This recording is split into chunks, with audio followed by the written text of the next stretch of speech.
welcome back. Thank you so much for joining me. In today's video, I am finally going to be reviewing and talking about and demoing the new Fenty Beauty powders as well as the concealers. Yes!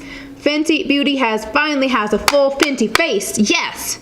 Sorry, that probably was super annoying. I am so excited. So I actually have been trying these out for the last couple of days, and so I have my thoughts together, and so I want to demo everything, try it out, give you my thoughts, and let you know what I think about the new powders and concealers from Fenty Beauty, and just kind of whether or not I think they actually work for me. So I have extreme combo skin, so very oily, through the T-zone, like oil slick oily, as well as very dry skin under my eyes, on my chin, and around my mouth especially. It is like so dry.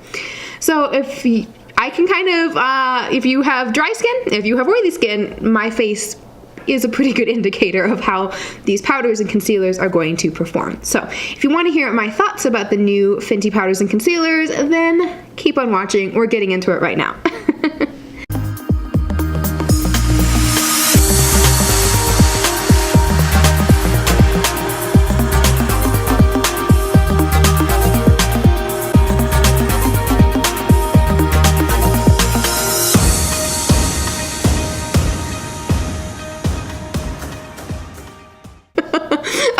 Let's go ahead and jump into it and get started. So, Fenty Beauty by Rihanna came out last year, burst onto the scene with 40 foundations, which was an incredible number of foundation shades. It really was pretty revolutionary in the beauty industry and kind of set the standard of what is acceptable for diversity and inclusion within beauty and makeup, and I think it really is fantastic. I remember 3 of my friends and I, we all got together and were like, yeah, this is awesome. We all went to, not the Grove, it was the other one that looks like the Grove, the Americana in Glendale. I think it's that other outdoor mall that looks really similar to the Grove, but it's not. I think it's called the Americana. We all went to Sephora at the Americana together and we're like, we're getting Fenty. That was our goal. I mean, it was me and 3 of my other friends. We all drove there together and we're like, we're gonna go get Fenty and it's gonna be great. And then after that, we actually went and met at IKEA. We met some other friends at IKEA in Burbank. It was like, we made a whole day of it. It was like Fenty, Sephora, IKEA, in IKEA. Yeah, that was our day. That's the fun, exciting things grad students do. I know, what a wild Saturday. Sephora, Fenty, and IKEA, wow. But it was a really fun time. So anyways, we all went and got shade matched and we're like, we're gonna pick up Fenty and this is gonna be great. So I have been using the Fenty foundation and primer for just about a year. And so I was really excited to see the powders and concealers come out. So let's just go ahead and get started. I'll give you kind of my thoughts as we go and test out the things. So since we're doing Fenty, let's go ahead and use the Fenty primer. This is the Fenty Pro Filt'r Instant Retouch Primer. I actually really like this primer, and this is a brand new bottle that I just recently got because I have used up the one that I bought last year completely. I like this. I think they say it's supposed to be somewhat mattifying. I don't find that. I find it to actually be pretty moisturizing, but I like it. Full disclosure, I do have a pore filling primer on just to fill in the pores, but I always do that. I combine my primers all the time. So got the primer. Now let's go ahead and jump into foundation. So Fenty has always been really great about the range of foundation shades and just having something that works for everybody, from the very lightest of light to extremely dark skin tones. And even just with this most recent release, Fenty released 10 more foundation shades, bringing the total number of foundation shades up to 50, which is incredible. And I love that, and I cannot advocate enough for diversity and inclusion in the beauty community. But let me just say, I have had an incredibly difficult amount of time finding my right shade in the Fenty foundation. I have had so much trouble. I can't tell you how many different bottles of Fenty foundation I have purchased from Sephora and from the Fenty website. I have tried both, and I would go and get samples and be like, yes, I'm going to get this one, and I'd buy it and be like, nope, that's not right. And I'd try a different sample, and that's not right. And this one, and I would just, I couldn't. So I originally was shade matched somewhere in the mid 300s. Just crazy. Yes, I'm mixed race. I'm kind of brown, but I'm really pale, and I need to just accept that. I always in my mind would think of myself as being more tan than I actually am, and I know for a large portion of like my younger days, I wore foundations that were way too dark for me, like way too dark. I have now worked my way down, and I think I have narrowed it to a much smaller range of foundations. So in front of me here, and I did donate to the other foundations, the darker shades, but in front of me here, I've got four Fenty foundations. So I have 260, 270, 280, and then I jump up to 300. So 300 was the one that I used the most, and I was like, yeah, that one looks pretty good, but it's a little bit warm for me. So now I've actually narrowed down kind of what I use, 280 and 270. 280 is the neutral, and 270 is a cool tone, which is a little weird. I've never really used a cool tone foundation before, but 270 and 280 are usually a pretty good foundation shade match for me. And then I mix them up, and I think this is actually not a bad match for me, really. When I first got this Fenty foundation, I was not really a big fan. One, could never find my right shade, just never. And then I also just had trouble with the lasting power of it. I didn't care for it. But recently that I've been testing out the powders with it, and I've even been mixing the Fenty foundation with some other foundations, I tend to like it a lot more than I ever did. And I kind of have like rediscovered this Fenty foundation. It's like, yeah, this is actually quite good. I like this.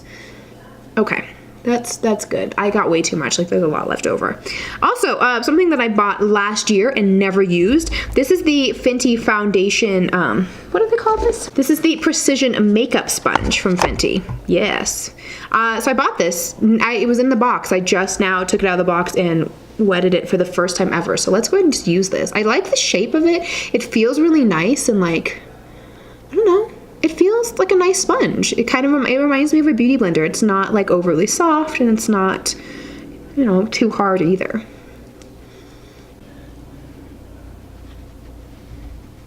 Okay, so it only took me a year to finally get the right shade of the Fenty foundation, but I have to say I think the wait was worth it now that I have a foundation shade that actually like matches me like really, really well.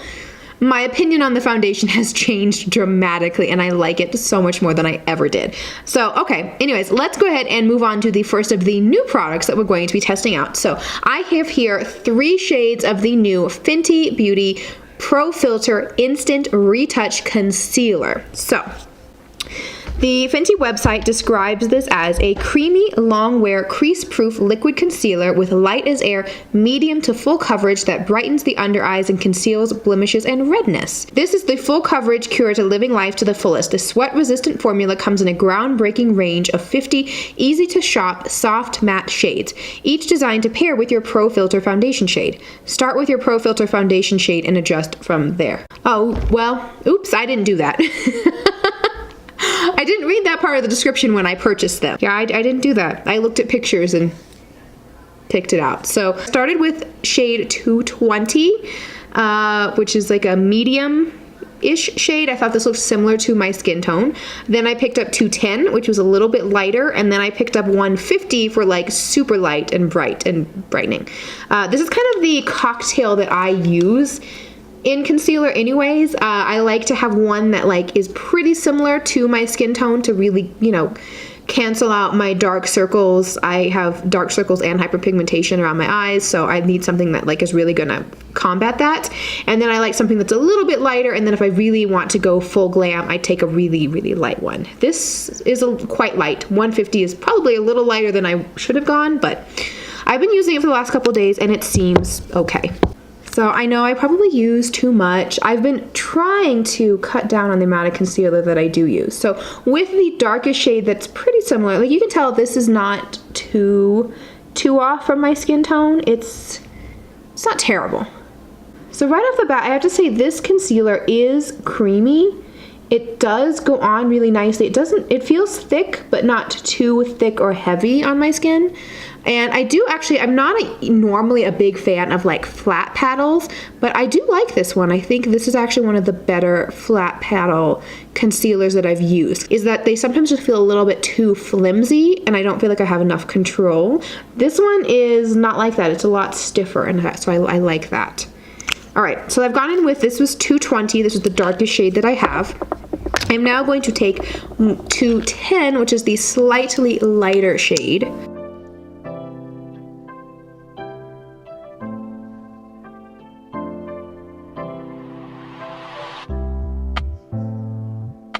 And that was just, all that was just one like swipe of the paddle. That wasn't too bad.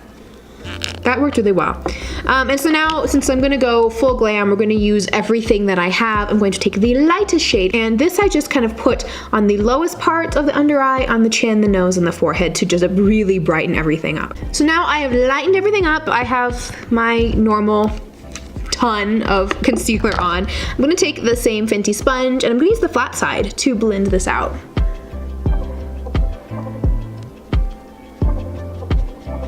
So I find that this actually blends out really nicely in the times that I've used it.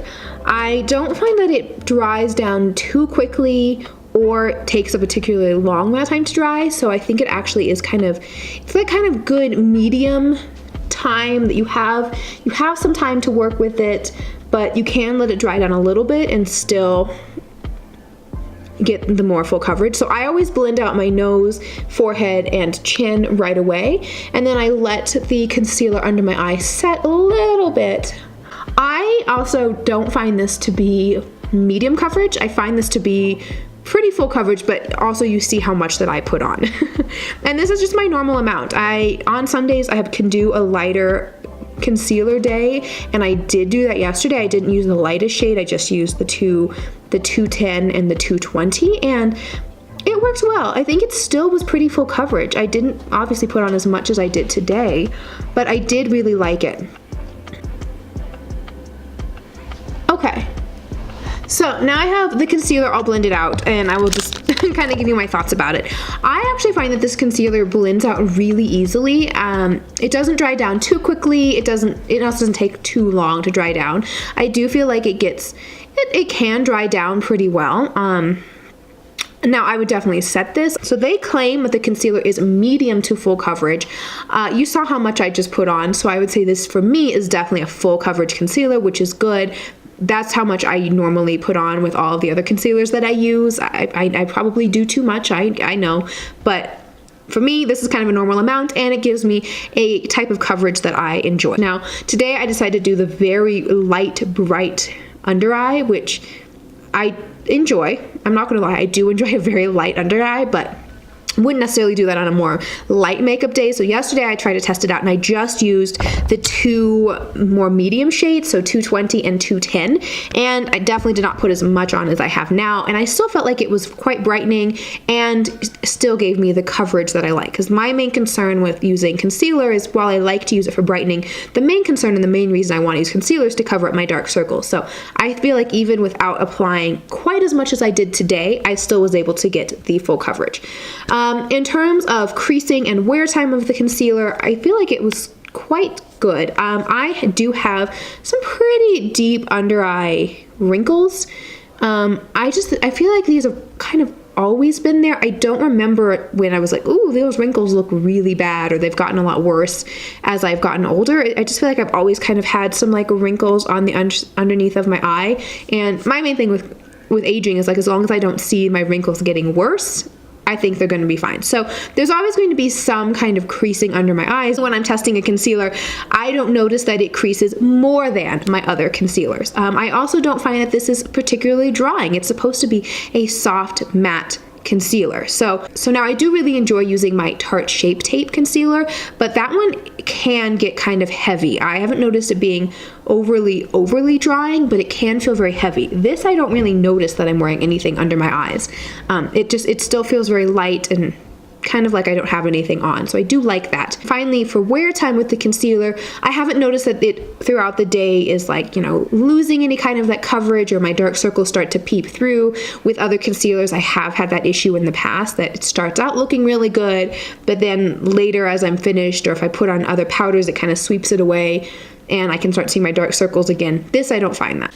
I I like this concealer. I don't really have any complaints or anything about this concealer right now. So let's go ahead and move on and talk about the powders. So next we have the Fenty Beauty Pro Filt'r Instant Retouch Setting Powder. So this is a super fine, weightless, loose setting powder in 8 sheer shades to perfect and extend makeup wear for a filtered, photo-ready finish. This silky loose powder works all day to reduce shine and blur the look of pores, fine lines, and imperfections for a hyper-smooth filter that won't flash back. 8 versatile shades melt into your unique skin tones, letting you set, perfect, and brighten without caking or settling. So this does come in 8 shades, and one thing that I thought was really, really cool as I was looking through the shades and kind of trying to figure out which ones I wanted, they have it broken down by the shade ranges in the foundation. So for me, I actually ended up picking up 2 of the powders. So I have Cashew and Banana. So if you actually look on the Sephora website or on the Fenty website, they say, like, for example, under Banana, they say that Banana is brightening for shades 200 to 290. So for that 200 light medium range, Banana is used as the brightening powder, and then Cashew is considered the setting powder for the 200 to 290 range. They also have powders for the 100 range, the 300 range, as well as the 400 range, which I think this is probably the most groundbreaking thing that they have done, because even though, yeah, I am fairly light for someone of more tan, medium skin tone. I'm not tan. Let's be real. I'm not tan. For the medium skin tone, I'm still kind of on the lighter end of that. There are times, even so-called translucent powders are not actually translucent and can leave a white cast on my skin. I used to use the Laura Mercier powder, for example, all of the time, but I just kept noticing that it would just leave this little bit of a white cast on my skin.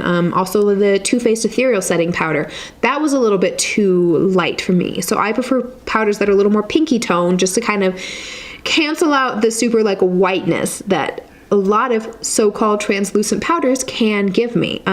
So I thought this was kind of cool, but when I first got Cashew, I got really scared. I was like, ooh, this looks so dark. Like, just looking at it, I was like, this is way too dark. This is gonna be way too dark for me, just because, for example, here is my Glossier Wowder. So Wowder also came out with a couple different colors. I have the light medium one, and then I also have the dark deep powder, which this dark deep powder looked similar to this Cashew when I first saw Cashew. I do see that this one is darker now, obviously. So when I initially saw this, I was really worried. I was like, this is gonna be way, way, way too dark. But let's just try it out and put this on my face, and we'll see what the real story is. So I'm gonna go ahead and start with the brightening powders. This is the Banana color, which I love. Look how light and bright and yellow this is. I love a good banana powder.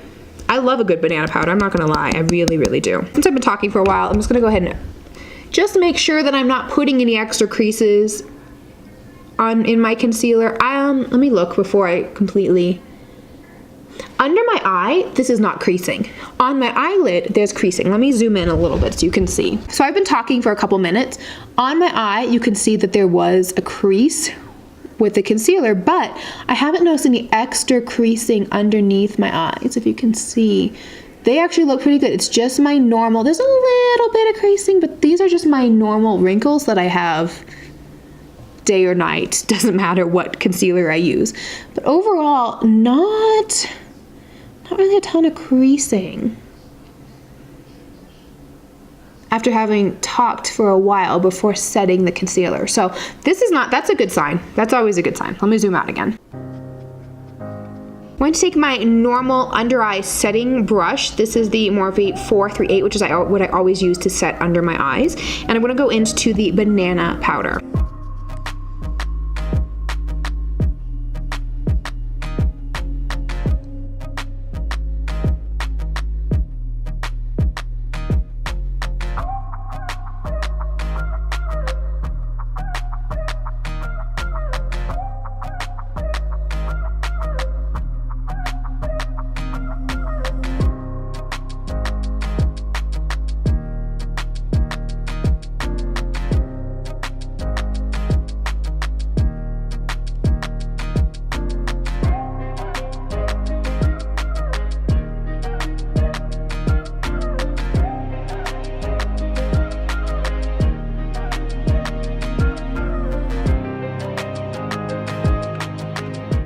crazy. I've never baked with this powder before. It doesn't say it's a baking powder. They call it a setting powder. But I was like, let's just go for it and try it and see what happens. Okay, so now I'm going to go into the Cashew color, which is the more skin tony color, which I was quite frankly very scared of using to begin with. But I actually now, having used it for the last couple days, I really like this. Having it not be so stark white is really nice. So I'm just gonna start buffing this into my skin. Should I wipe away the bake? Probably. It's been a couple minutes. Oh. Well, that's a bit harsh, but that's okay. We can blend that out.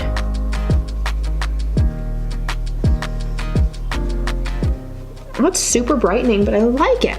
So I do like this powder, especially this Cashew one. It's nice. I think having a more tinted powder is something that I probably will try to do in my life now, if it's possible. I enjoy this. Okay. Oh, also something that was kind of cool. I haven't used it yet because I don't normally like sifters on my powders, but this one is completely removable. And so in the box, in the powder box, it's like a little extra pouch. I almost missed it and threw the box away. But you actually get a little sifter that has like a little tab that you can put in here to close the powder. So let me try it. Because the thing I hate about sifters is like when they're attached and then they're in the way, but this could be good for traveling. Let's see here. Oh, that was a mistake. Okay, let's try putting the sifter on here. Oh, oops, that was too much. Okay, cool. A bunch of extra in the lid. This is a little bit messy. I don't know. I don't know if it's because there's like this little like lip around it or what the deal is, but I just find this powder to be, I don't know, slightly more messy than some of my other powders, but you have to say that this packaging is really pretty. I like that it's this like octagonal shape with the silver and then like the see-through. It is pretty. It's like a nice packaging.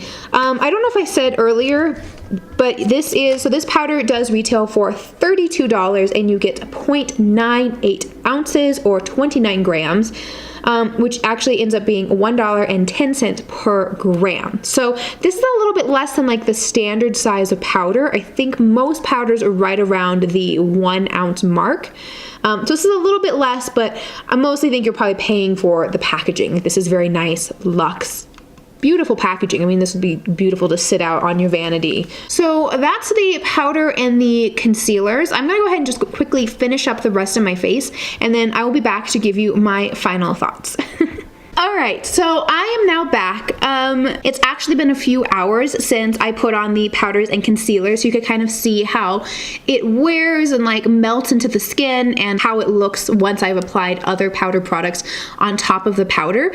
So my final thoughts, in general, I actually really like both the concealers and the powders. So why I like the concealers is because I feel like they are very brightening if I want something brightening, or I can use them as just like a regular conceal my dark circles, conceal all my dark secrets, all of the skeletons in my closet, cover it up. No one needs to know about it. So I like that they are pretty full coverage, at least full enough coverage for me, someone who has quite dark circles. I always have. I never get enough sleep, and I'm half Somali, so I have, hyperpigmentation around my eyes just naturally occurring. So the fact that the concealers are able to cover up my dark circles and also not feel super heavy is really nice, because sometimes concealers can be pretty heavy and drying around the eyes. Let me go ahead and insert a clip that I filmed 2 days ago when I first testing out these concealers and the powder. So as you can see in this clip, my skin is very, very dry. It's actually peeling under my eyes quite a bit. My skin is flaking. It's incredibly dry, both under my eyes. I don't know if you can catch a glimpse. Also, just on my cheek, there's a lot of dry, flaky skin. Sometimes powders can cause dryness. That was 2 days ago. That was probably the second day of my skin being really dry. And then by yesterday, my skin was back to normal routine, and today again pretty normal. So that's why I decided to go ahead and bake with this powder. I don't necessarily think this is a baking powder. Where's the light one? Here's the banana colored one. I don't necessarily think the banana is really a baking powder. It was very brightening. As you can see, I mean, my skin even still looks quite bright under my eyes, and I haven't added any extra brightening powder to my skin. So if you like that, I think it's nice. It actually kind of saves a step. Usually I do apply a brightening powder after I have put my contour and bronzer on. I didn't do that today, and I think it still looks very bright, and I haven't noticed any dryness under my eyes. Let me get a little bit closer so you can see. So you see, this is where I had all that dryness a few days ago. There's nothing there, and if I am going to bake, often that causes quite a bit of dryness and problems with my skin. But for today, I actually don't notice anything. I think my skin just looks very smooth. I do notice a little bit of pore reduction. And so I like that. Also, I don't notice any additional or extra creasing under my eyes with the concealers. And so the last thing about the powders. In the past, I have not been the biggest fan of the Fenty foundation. I found that it tended to get quite oily throughout the day, and also could start looking a little bit cakey and settling into like some pores around my nose. I will go ahead and insert a picture from later tonight. So I've been wearing this foundation for about 4 hours at this point. I'll wear it for another 4 to 5 hours. I'll take a picture before the end of the day and I'll put that up right here. But I have noticed in the last couple days that I've been wearing this foundation with the concealer and the powder, I have liked this foundation so much more. I think that the powder actually does help prolong the life of the foundation. And it has worked better than any of the other powders that I have tried the Fenty foundation with over the last year that I've been trying to wear it. So I actually really like it. I think they all work well together. Of course, you don't have to use this powder, foundation, concealer. You don't have to use them all together. That's just kind of how I've been testing them out recently. But I really do like this powder for my oily combination skin. Is really great. It helps cut down on the oils and prolong the wear time of foundation, even a foundation that I have not particularly loved in the past, as well as not being overly drying on my skin, which is amazing. I liked what this powder is doing to my face and to my skin, and if it continues on this path, I think this might be a new holy grail. Watch out, favorites of 2019. I think the Fenty powder is really coming to play. So I'm really glad to see that the Fenty line is continuing to grow. And overall, I would highly recommend both of these products. So that's all. I'll stop talking. This was kind of fun. I kind of now really want to do like a full face of Fenty, because we really truly can do, except for mascara. Yeah, there's no mascara and there's no eyeliner. Well, you could use other things for eyeliner, but no mascara. So other than mascara, now we really can do a full face of Fenty, which is so exciting. I mean, before we'd be like, I'm wearing my Fenty face, but it wasn't a full face. But now we really truly can do a full face of Fenty, and I am so excited about that. So anyways, thank you so very much for watching. I hope you enjoyed this video. If you did, please be sure to give it a thumbs up. It lets me know you liked it so I can keep doing videos like this in the future. And if you have not yet subscribed, now's your chance. What are you waiting for? Hit that subscribe button and ring the notification bell so you'll be notified every single time that I upload a new video. Thank you so very much again for joining me today. I hope your day is fantastic. I love you all so much.